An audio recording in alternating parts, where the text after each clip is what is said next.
Hello students, how are you? I am doctor Alka Pathak. बच्चों, आज मैं डीएड सेकेंड ईयर के 4th पेपर से एक कंटेंट आपके साथ शेयर करूंगी। कंटेंट है प्रधानाचार्य, प्रिंसिपल या प्राचार्य, तीनों एक ही हैं। इनके प्राचार्य के जो दायित्व हैं, जो कार्य हैं, कि ये प्राचार्य की कौन कौन सी रिस्पॉन्सिबिलिटी होती है, इसके बारे में आपसे कुछ बिंदु शेयर करूंगी। तो बच्चों, जो प्राचार्य होता है उसके कौन कौन से कर्तव्य होते हैं, कौन कौन से दायित्व होते हैं जो उसको निर्वहन करना होता है। तो पहला दायित्व उसका ये है कि योजना बनाना, प्लानिंग करना। जो प्रिंसिपल होता है उसे ईयरली प्लानिंग या मंथली प्लानिंग करनी होती है कि किस मंथ में कौन कौन से वर्क करने हैं, कौन कौन सी वर्कशॉप करनी है, कौन कौन से फंक्शन करने हैं। तो पूरा प्लानिंग, पूरा प्रोजेक्ट प्रिंसिपल को तैयार करना होता है। तो ये उसका एक बहुत बड़ा दायित्व है। दूसरा है वर्ष भर का कैलेंडर तैयार करना। ऐसा नहीं कि वो 1 महीने का 1 साल का कैलेंडर तैयार कर ले, तो उसमें फ्लक्चुएशन हो सकती है बीच में। तो पूरा ईयरली, पूरा छुट्टी देखकर पूरा ईयरली चॉकआउट करना होता है उससे प्रोग्राम, कि कब कौन से महीने में क्या क्या चीज़ उससे ऑर्गेनाइज करना है। जैसे एग्जाम्स भी रहती है, कोई एक्टिविटीज़ भी रहती है, इनके पूरे कैलेंडर देखकर तैयार करना। तीसरा है मूल्यांकन करना। अब प्रिंसिपल का काम क्या होता है? मूल्यांकन से मतलब असेसमेंट करना। तो वो असेसमेंट करता है कि क्या हमारे स्कूल में कौन कौन सी कमी है जो दूर की जाए उसको।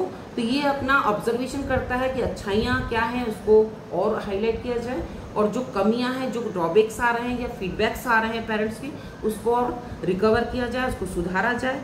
तो इस टाइप से वो उसका काम मूल्यांकन करने का होता है कि जो संस्था, जो स्कूल्स है, उसकी अच्छाइयाँ बुराइयों को वो देखे और उसको असेसमेंट करके सुधार करे।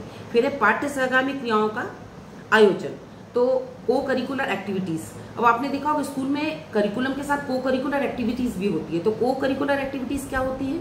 को करिकुलर जो पाठ्यक्रम के साथ कराई जाती है। पाठ्यक्रम के साथ क्या क्या कराई जाती है? खेल कूद, गेम्स, ड्राइंग, पेंटिंग या कोई competition, debate, different types of activities. तो ये एक्टिविटी का काम कराने का, पूरा चॉकआउट करने का प्रोग्राम अपने स्कूल में भी और अदर स्कूल में भी जाके और डिस्ट्रिक्ट में भी जाके ये सब करवाना जो कार्यक्रम है प्रिंसिपल का दायित्व होता है। फिर नेक्स्ट है पाठ्य पुस्तकों का चयन। अब बेस्ट पब्लिशर की कौन सी बुक्स हैं ये देखना, उसका असेसमेंट करना, उसके जो गुण हैं किताबों के, कि कौन सी बुक बेस्ट है बच्चों के लिए, बच्चों के लेवल के अकॉर्डिंग उन बुक का सिलेक्शन करना भी प्रिंसिपल का काम होता है। शिक्षण कार्य के लिए नियमावली तैयार करना। तो शिक्षण कार्य मतलब जैसे हम लेसन प्लान की बात करते हैं, तो नियमावली तैयार करना शिक्षण कार्य के लिए, कि शिक्षण करना है। तो ऐसा नहीं कि कोई एक टॉपिक 1 महीने तक चल रहा है टीचर का तो पता नहीं, तो उसको पूरी नियमावली बनानी पड़ती है कि इस मंथ में इतना कोर्स हो जाना चाहिए, या 3 मंथ में इतना होना चाहिए, 6 मंथ में इतना होना चाहिए। तो ये पूरा उसको प्लान करना होता है। प्लान करके वो टीचर्स को बताता है कि आपको इस महीने में इतना कोर्स कवर कर लेना। तो शिक्षण कार्य के लिए वो नियमावली तैयार करता है। फिर परिनिरीक्षण करना।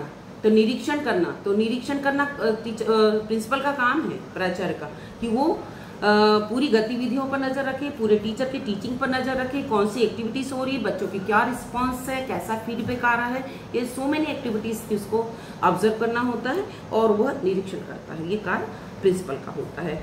अध्यापकों के दायित्व का विभाजन करना। अब अध्यापक बहुत सारे होते हैं, सब्जेक्ट टीचर होते हैं, डिफरेंट टाइप्स के टीचर होते हैं, हर क्लास के होते हैं। तो कुछ टीचिंग के अलावा भी बहुत सारे वर्क स्कूल में होते हैं। तो उनके दायित्वों का विभाजन करना कि तुम एग्जाम के इंचार्ज हो, तुम मूल्यांकन के इंचार्ज हो, तुम गेम्स के इंचार्ज हो, तुम एनसीसी के इंचार्ज हो। इस टाइप से दायित्वों को उसको बांटना होता है। ओके, नेक्स्ट है संपर्क कर्तव्य। अभिभावक, समाज और समुदाय के साथ संपर्क स्थापित करना। तो ये काम भी प्रिंसिपल का होता है। जब किसी समाज से के लोगों से कोई प्रतिष्ठित पर्सन भी आके मिल सकता है, तो अभिभावक भी मिल सकते हैं, समाज के लोग भी मिल सकते हैं। मान लो जैसे कोई समाज का कोई स्कूल्स है, तो उस समाज के लोग भी कंसल्ट कर सकते हैं। तो उसका काम है सबसे संपर्क स्थापित करना, सबको सजेशन देना, सबकी बात सुनना। ये प्रिंसिपल का दायित्व होता है। तो बच्चों, आज हमने प्रिंसिपल्स या प्राचार्य या प्रधानाचार्य, इनकी जो कर्तव्य होते हैं, जो दायित्व होते हैं, उसके बारे में चर्चा की। आज के लिए बस इतना ही। Thank you.